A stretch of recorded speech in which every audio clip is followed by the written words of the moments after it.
Welcome to Dealing with a Diagnosis, the second lesson in the Caregiver series. This lesson is designed to help you support a loved one after a diagnosis while also addressing the impact that diagnosis has on you. No matter how you receive the news, whether it is expected or comes as a complete surprise, most of us are not prepared for the news of a loved one's difficult or terminal diagnosis. There's no rule book on how one should feel in this situation, but there are things to pay attention to. The key question we want to explore in this lesson is, what should you focus on after your loved one receives a difficult diagnosis? Throughout this lesson, our goals are to recognize the role of empathy in coping with a diagnosis, understanding your response to a family member's diagnosis, and identify what you need to work through your emotions related to that diagnosis. Let's start with an example. When my husband Mike and I received his diagnosis of early onset Alzheimer's in 2016, we had been married for 6 years. We had just moved into our dream home, and we were 2 years into starting our business. The diagnosis instantaneously changed everything. Initially, Mike was in shock, and I was beyond devastated. Over the next several weeks, I cried late into the night and felt the weight of the many decisions that needed to be made and made quickly. I wanted to be there for him, but I was also dealing with the incredible impact this news had on our family, our finances, and of course, our future. It's a tall order to be there for someone, plan for potentially their decline, and completely rewrite the ending to your story. So, what role does empathy play in all of this?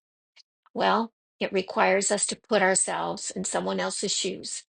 It means acknowledging their emotions and responding with kindness and compassion. This should absolutely be part of your role as a caregiver. And why is that? As you move through the stages of the disease, whether moving towards healing or decline, empathy helps you build better trust and a stronger bond with your loved one.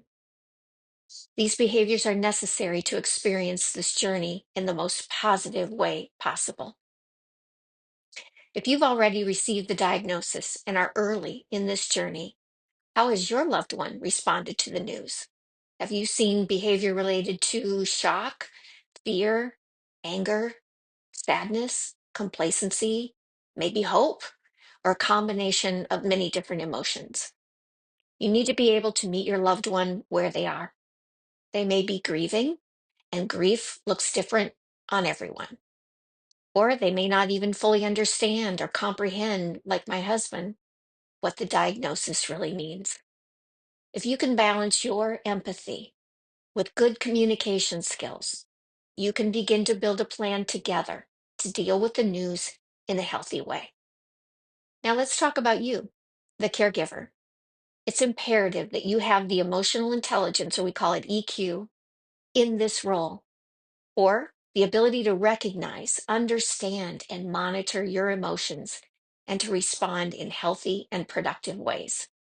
Ignoring or denying how you feel will only delay dealing with the inevitable.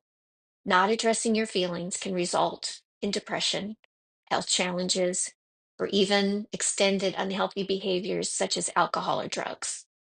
In my situation, I didn't address my emotions head on. Instead, I began to replace my feelings with busyness and activity.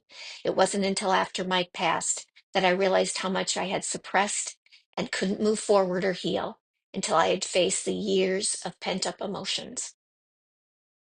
If you recall the list we discussed in the first lesson, reflecting on your relationship, we covered several activities or recommendations to help manage the disruption that a diagnosis can bring. As a reminder, the list included good communication, setting realistic expectations, seeking support, practicing self care, staying positive, and empathy, which we just discussed, creating a routine, and educating yourself, which you're doing right now. How are you doing with that list? Every one of those behaviors will help you with your mental and emotional health and coming to grips with the circumstances you find yourself in. Regular communication keeps the relationship on track. It minimizes potential misunderstandings, helps alleviate stress, builds trust, and allows both of you to have a voice in critical decisions.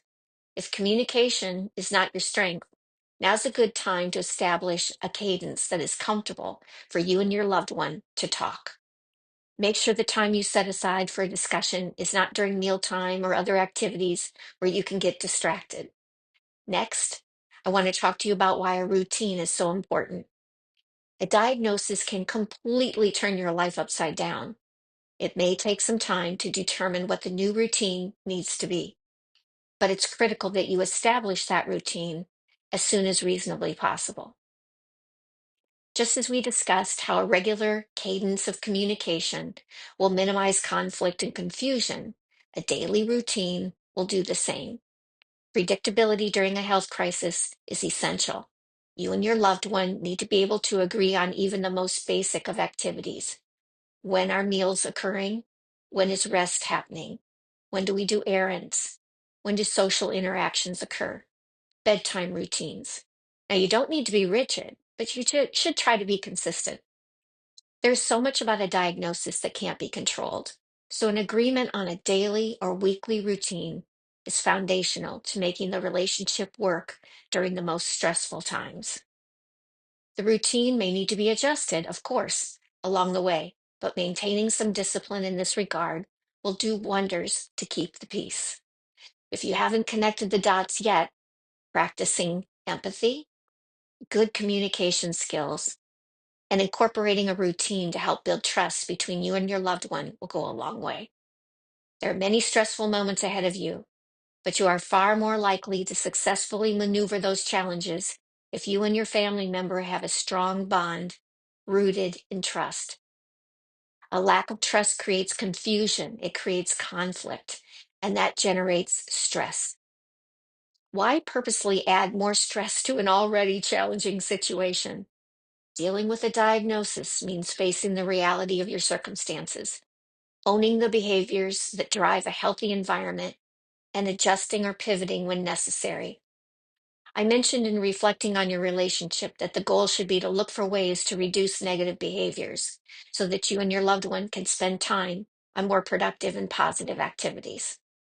Now, I want you to take that notebook out again or your journal to reflect and document on the responses to the questions on the screen.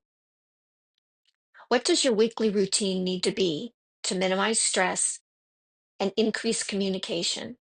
I want you to think about drafting a schedule.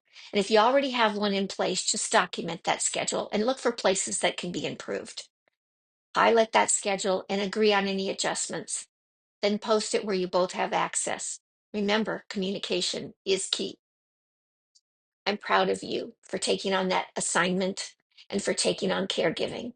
There's nothing more important than serving the ones we love.